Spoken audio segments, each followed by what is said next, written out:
रिंकी, ये मेरा घर है। रिंकी रिंकी क्या कर रही है यहाँ पे? और इनसे मिलो, ये हमारे गार्ड साहब हैं, नितिन जी। पापा? आओ इनसे मिलवाता हूँ तुम्हें। गार्ड साहब, इनसे मिलो, ये है मेरी गर्लफ्रेंड रिंकी। गर्लफ्रेंड? अब एक बात पूछूं, आप तो कॉलेज गए थे पढ़ने के लिए, तो आप इनके साथ बाहर क्यों घूम रहे हो? अरे गार्ड साहब, पढ़ने लिखने के लिए तो बहुत टाइम है, आज मेरा घूमने फिरने का टाइम था, इसलिए मैंने कॉलेज से बंक मार लिया। साहब, इनके घर वालों को पता है कि ये आपके साथ घूम रहे हैं? आपको बंक का मतलब नहीं पता क्या?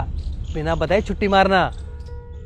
पर ये तो गलत बात है ना साहब। इनके माँ बाप तो इन्हें कॉलेज पढ़ने के लिए भेजते हैं ताकि ये पढ़ लिख कर कुछ बन सके, और इनके घर वालों को अगर पता चलेगा कि ये कॉलेज बंक करके ऐसे घूम रहे हैं तो उनके घर वालों पर क्या बीतेगी?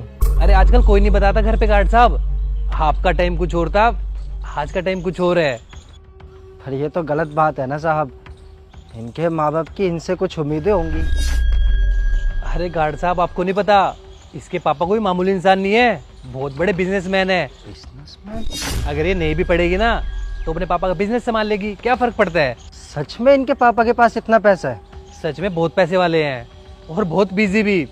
सच बताऊं तो आज तक मैं खुद नहीं मिला उनसे। आप कुछ भी कहो साहब, पर मेरी नज़र में तो ये सब गलत है। मैं आपसे ना इसलिए नहीं मिलवा रहा था क्योंकि आप ज्ञान देने लग जाते हो। यार आप इनकी बातों पे ध्यान मत दो, चलो। रिंकी, तुम साहब को सब कुछ सच बताओगी या फिर मैं बताऊं? सच? कैसा सच? साहब, सच तो ये है कि इसका बाप कोई बड़ा बिजनेसमैन नहीं है, एक मामूली सा चौकीदार है, और वो मैं हूं। और आप मेरी सच्चाई तो जानते ही हो साहब। रिंकी, गार्ड साहब क्या बोल रहे हैं?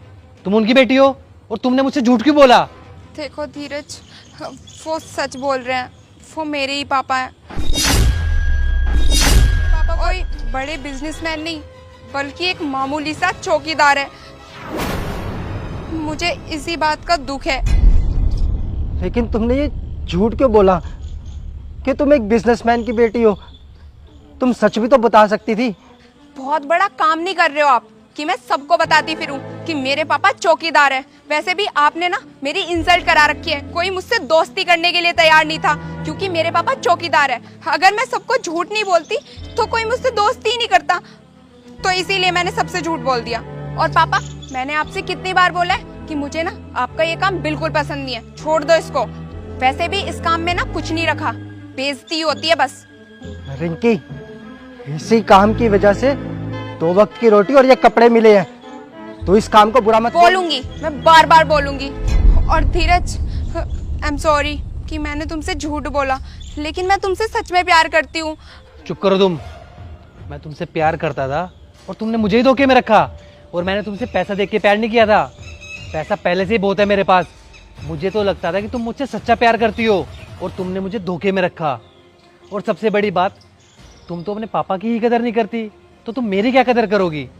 तुम्हारे पापा तुम्हारे लिए कितनी मेहनत करते हैं ये तुम्हें अच्छे से पता है, और फिर भी तुम्हारी नज़रों में इनके लिए कोई इज्जत नहीं है क्योंकि ये पैसे वाले नहीं है। और अगर कल को मेरे पास पैसा नहीं रहा तो तुम तो मेरी भी इज्जत नहीं करोगी। तो मुझे ऐसे जीवन साथी की कोई ज़रूरत नहीं है जो मुझसे नहीं, पैसों से प्यार करती हो। और आज के बाद मैं तुमसे मिलूंगा नहीं। सॉरी गार्ड साहब, मुझे सच में नहीं पता था कि ये आपकी बेटी है, मुझे माफ़ कर देना। धीरज, धीरज, मेरी बात तो सुनो। रिंकी, सच्चा प्यार और सच्चा दोस्त कभी पैसों से नहीं मिलता। जिस रिश्ते की नींव ही झूठ पर रखी गई हो, वो तो एक ना एक दिन टूटना ही था।